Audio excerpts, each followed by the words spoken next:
So rarely is a press announcement conducted in the Hall of Flags, where we are standing today. This space is sacred, and it is a memorial to those New Hampshire soldiers who have fought for freedom and democracy.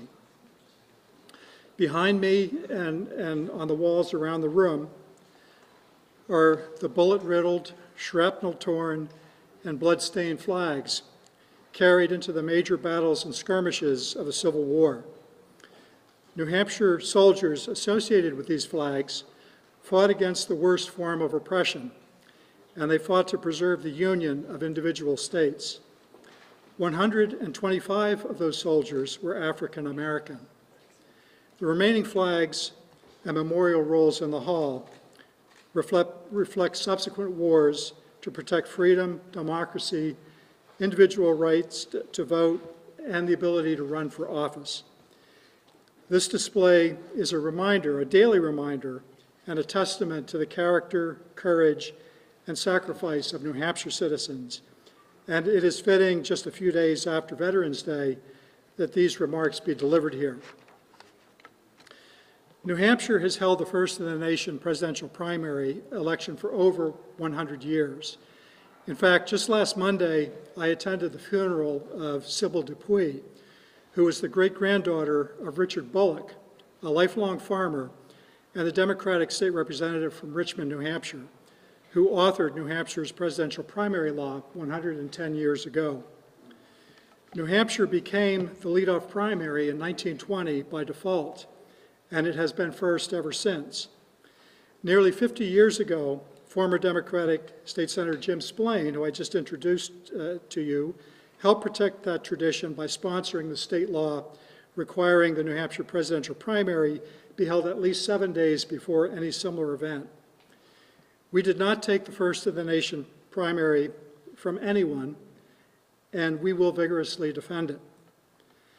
The first-in-the-nation status is now being challenged by the Democratic National Committee due to alleged concerns over the lack of racial diversity in the state. Their pundits have claimed that New Hampshire is too white and, by extension, too privileged.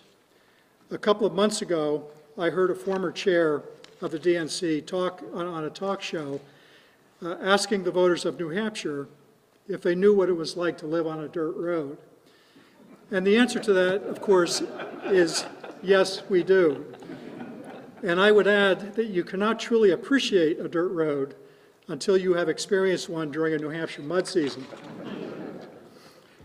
Using racial diversity as a cudgel in an attempt to rearrange the presidential nominating calendar is an ugly precedent.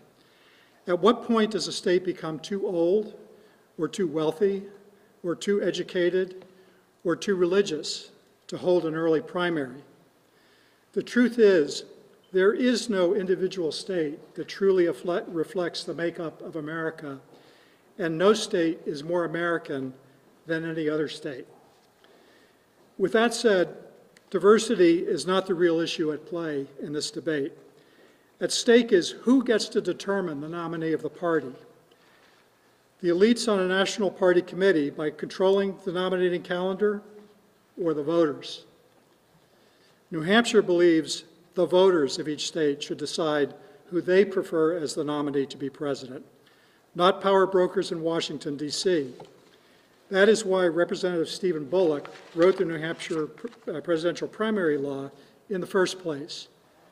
In New Hampshire, candidates of different ethnic backgrounds, genders, religions, and financial means have done well here, sometimes to the dismay of the national political parties. When the colonists fought and won their independence from Great Britain, New Hampshire crafted a state constitution that predates our federal constitution. At the time, there was a general mistrust of government and a strong sense that the citizens should govern themselves. Our state forefathers created a document that spread the power of government as broadly across the citizen population as possible. That is reflected in the 400-member House of Representatives that we have today, each of which receive a salary of $100 per year. Also, there's a 5-member executive council that acts as a check on the governor. All local election officials who run the polling places on election day are elected by their neighbors. And many of those officials are in the room today. There are a lot of town clerks that have joined us. New Hampshire government is designed from the bottom up, not the top down, and our political culture and traditions reflect that. New Hampshire is the antithesis of a national primary or a regional primary or a large state primary, where only the wealthy, well-known, or politically anointed candidates can compete.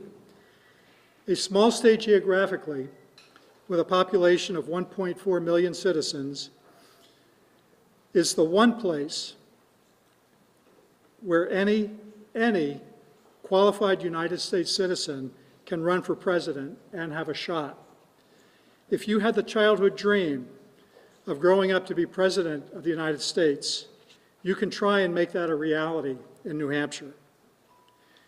That fact, after all, is the purest form of the American dream. Ballot access is extremely easy by filling out a one-page declaration of candidacy